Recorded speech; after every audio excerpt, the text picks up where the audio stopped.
Startup சிங்கம் வரும்போது நாங்கள் அது ஃபஸ்ட் டைம் அப்ளை பண்ணோம். எங்களுக்கு அதுக்கு இமெயில் வருமா, எங்களுக்கு செலக்ட் பண்ணுவாங்களான்னு தெரியல. ஆனால் ஒரு நாள் திடீர்னு மெயில் பார்க்கும்போது எங்கள் ஸ்டார்ட்அப் இமெயில் வந்துருந்துச்சு, இந்த மாதிரி யூ பீன் ஷார்ட் லிஸ்டட்னு சொல்லிட்டு. ஸோ அதுக்கப்புறம் அடுத்த கட்டங்களாக வந்துட்டு pitch 1, pitch 2, pitch 3 3 ரவுண்டு கூப்பிட்டாங்க. ஸோ ஒரு வாட்டி போகும்போது எங்களுக்கு ஒரு பயம் இருந்துச்சு. அது ஒரு விதமான இன்வெஸ்டர்ஸ் உட்காந்துட்டு இருந்தாங்க. ஸோ எங்களோட இன்வெஸ்ட்மெண்ட்ஸ் ஐடியாஸை, எங்களோட ப்ராடக்ட்டோட, எங்களோட வெப்சைட்டோ, எங்கள் பிளாட்ஃபார்மோட ஐடியாஸை நாங்கள் அவங்க பிச் பண்ணோம். ஸோ சப்சிக்வெண்ட் ரவுண்டில் எங்களை கூப்பிட்டு டாப் 100ல் எங்களை செலக்ட் பண்ணாங்க. அது போக வந்துட்டு இன்னைக்கு நாங்கள் அந்த டாப் 39ல் செலக்ட் ஆகி ஸ்டார்ட்அப் சிங்கமில் பிச் பண்ணுறதுக்கு நாங்கள் ரெடி ஆகிட்டோம். இன்னைக்கு இந்த இன்வெஸ்ட்மெண்ட் பிச் கொஞ்சம் எக்ஸைட்டிங்காக இருக்குது. பல விதமான இன்வெஸ்டர்ஸ் இன்னைக்கு மீட் பண்ணி பேச போகிறோம். அவங்களோட கேள்விகளுக்கு நாங்கள் வந்து எங்களால் முடிஞ்ச வரைக்கும் எங்களோட பாசிட்டிவான ஒப்பீனியன், பாசிட்டிவான ஆன்சர்ஸை கொடுப்போம்னு நாங்கள் நம்புகிறோம்.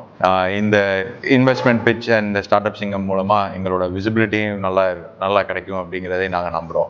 தேங்க்யூ ஸ்டார்ட் அப் சிங்கம் ஃபார் ஹேவிங் அஸ் அந்த டாப் 39. ஸோ பிச்சுக்கு போகிறதுக்கு முன்னாடி வரைக்கும் ஒரு பயம் இருந்துச்சு. ஆனால் அங்கே ஸ்டேஜில் இருந்ததுக்கப்புறம் அந்த பயம்லாம் பறந்து போயிருச்சு. ஸோ போனோம், 15 நிமிஷம் கலெக்டணும். ஸோ எங்களுக்கு ஒரு ஃபண்டிங் வந்திருக்குது. ஸோ இதை வச்சு நாங்கள் அடுத்தது ஃபர்தராக என்ன பண்ணலான்னு நாங்கள் பிளான் பண்ண போகிறோம். இந்த இன்வெஸ்ட்மெண்ட் வந்துருக்குது எங்களுக்கு ரொம்ப ஹாப்பியாக இருக்குது. ப்ளஸ் இந்த இன்வெஸ்ட்மெண்ட் டீம் அவங்க வந்து அவங்களோட இன்குபேஷன் சென்டர் மூலமாக எங்களுக்கு technology help and AI technology implementation ஹெல்ப்லாம் பண்ணுவாங்க. நாங்கள் ரொம்ப பாசிட்டிவாக நாங்கள் நம்புகிறோம். We look forward to working with the senior members of the team. அவங்களோட எக்ஸ்பர்டீஸ், அவங்களோட மென்டர்ஷிப் வந்து எங்களுக்கு ரொம்ப உதவியாக இருக்குன்னு நாங்கள் நம்புகிறோம்.